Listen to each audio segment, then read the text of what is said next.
Il y a une conversation que les femmes thaïlandaises ont entre elles, dans les restaurants, dans les vestiaires, en ligne, une conversation que presque personne à l'extérieur n'entend jamais.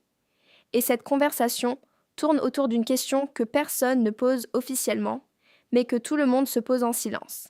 Est-ce que les touristes, de telle ou telle nationalité, sont des bons partenaires? Sont-ils respectueux? Sont-ils généreux? Est-ce qu'on peut construire quelque chose avec eux? Ou est-ce que c'est juste du passage? Ce classement existe. Il n'est pas officiel, il n'est pas gravé dans le marbre. Et il change selon les expériences individuelles. Mais les grandes lignes, elles, restent très stables.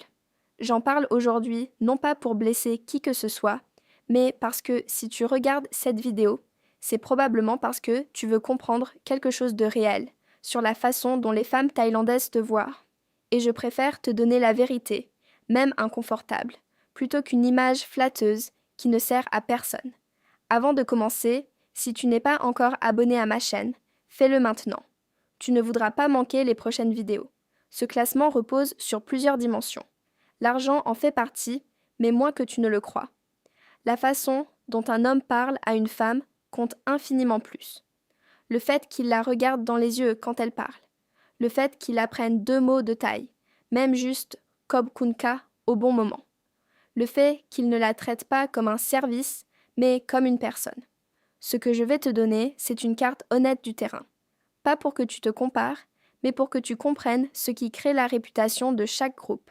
Et surtout, ce que tu peux faire pour que ta propre réputation individuelle dépasse n'importe quelle réputation collective.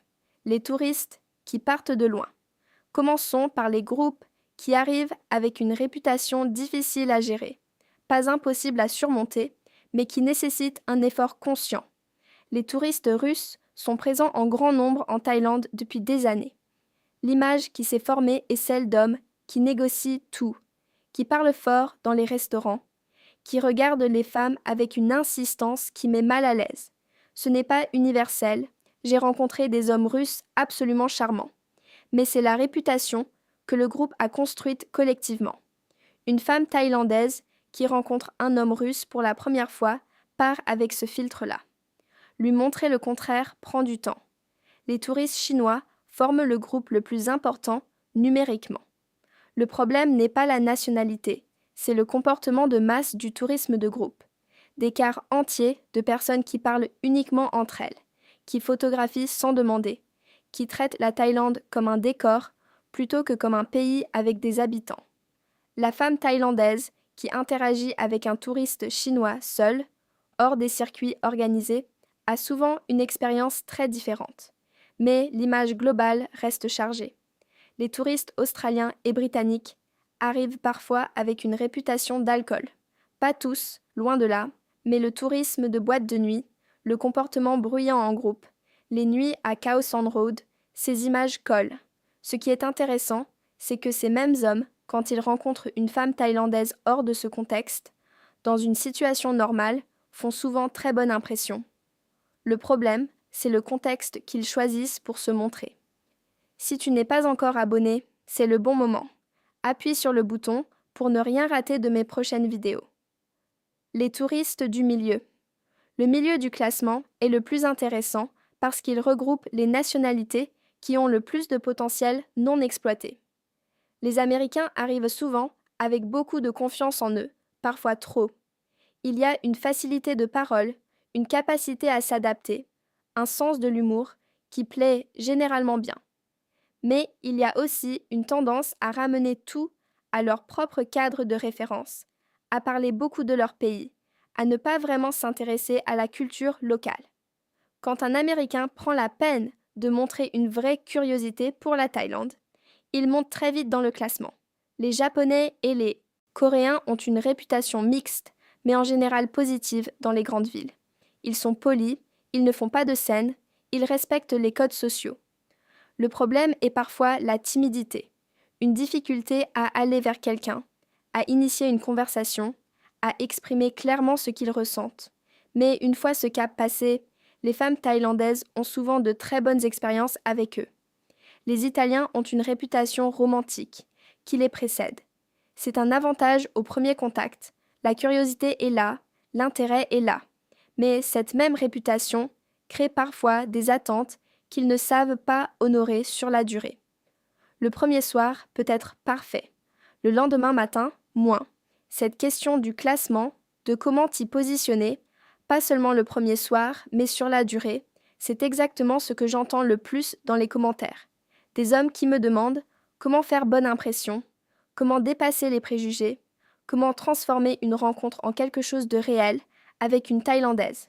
C'est pour répondre à ça précisément que j'ai écrit « De la France à Bangkok, ton guide complet ». Étape par étape pour trouver ta petite amie thaïlandaise. Thomas de Paris m'a dit qu'il avait enfin compris pourquoi ses approches précédentes n'aboutissaient à rien et qu'en 3 semaines d'application, tout avait changé. Julien de Lyon a rencontré sa petite amie thaïlandaise 2 mois après avoir lu le guide. Et Pierre de Marseille m'a écrit « Pour la première fois, je savais exactement comment me présenter. Il coûte 14 €. Tu le trouves dans le commentaire épinglé sous cette vidéo. » Les nationalités qui arrivent en tête. Maintenant, parlons des groupes qui partent avec un avantage et de pourquoi. Les Suisses, les Scandinaves et les Néerlandais partagent quelque chose de commun. Ils arrivent calmes, pas distants, calmes. Ils ne font pas de scène, ils n'essaieront pas de tout négocier. Ils n'ont pas besoin de prouver quelque chose à voix haute. Cette tranquillité est très appréciée dans une culture où les scènes publiques sont mal vues. Ajoute à ça une réputation de sérieux dans les engagements, et tu comprends pourquoi ils sont souvent bien accueillis. Les Français occupent une place particulière. Il y a une réputation de romantisme, comme pour les Italiens, mais avec quelque chose de plus, une réputation d'être capable de conversations profondes, de s'intéresser vraiment à ce que l'autre dit, de ne pas résumer une femme à son apparence physique. Est-ce que tous les Français correspondent à cette image ? Non. Mais c'est la porte qu'ils ont, et une porte ouverte, ça se franchit. Les Allemands ont une réputation de fiabilité qui vaut de l'or ici. Une femme thaïlandaise qui a eu de mauvaises expériences avec des hommes qui disparaissent, qui promettent et ne tiennent pas, quand elle rencontre un homme qui dit ce qu'il fait et fait ce qu'il dit, c'est une qualité qui compte énormément. Les Allemands ont cette image. Ils ne la méritent pas tous, mais ils partent avec cet avantage. Sois honnête avec moi, tu viens de quel pays et est-ce que la réputation que j'ai décrite pour ta nationalité te semble juste ou pas ? Dis-le-moi dans les commentaires. Ceux qui décident vraiment de ta place. La vérité que j'essaie de transmettre depuis le début de cette vidéo, c'est que ces classements sont des points de départ. Ils ne sont pas des destins. J'ai rencontré des hommes russes qui avaient une délicatesse rare, des Australiens qui connaissaient la culture thaïlandaise mieux que la plupart des touristes français. Des Américains qui étaient les plus attentifs, les plus curieux, les plus sincères que j'ai jamais croisés. Leur nationalité ne les a pas définis. Leur comportement, si. Ce qui fait vraiment monter un homme dans le classement informel que toutes les femmes thaïlandaises ont dans la tête, pas une liste écrite, juste une accumulation d'expérience et d'intuition, c'est une poignée de choses très concrètes. La façon dont ils parlent aux personnes qui travaillent dans les restaurants, les hôtels, les tuk-tuk. Une femme thaïlandaise observe toujours ça. Pas ce qu'il dit à elle, ce qu'il dit aux autres. Parce que ce qu'il dit aux autres, c'est qui il est vraiment. La façon dont il gère le silence. Est-ce qu'il remplit tout avec des mots parce qu'il est mal à l'aise, ou est-ce qu'il peut rester là, présent, sans avoir besoin de performances constantes ? En Thaïlande, le silence n'est pas un vide à combler. C'est une forme de confort partagé. La façon dont il réagit à la nourriture, à la chaleur, aux inconvénients. Est-ce qu'il se plaint à chaque petite chose, ou est-ce qu'il s'adapte avec légèreté ? L'adaptabilité est perçue comme une forme d'intelligence, ici. Le fait qu'il s'intéresse à quelque chose en Thaïlande au-delà des femmes. Que ce soit la cuisine, le bouddhisme, l'architecture, le Muay Thai, la langue, peu importe. Une curiosité réelle pour le pays, pas seulement pour ses habitants, dit beaucoup sur la façon dont il voit le monde. La réalité de ce classement. Ce que ce classement reflète vraiment, c'est une accumulation de mauvaises et de bonnes expériences que les femmes thaïlandaises ont stockées au fil des années. Ce n'est pas de la discrimination, c'est de la méfiance rationnelle construite sur des données réelles.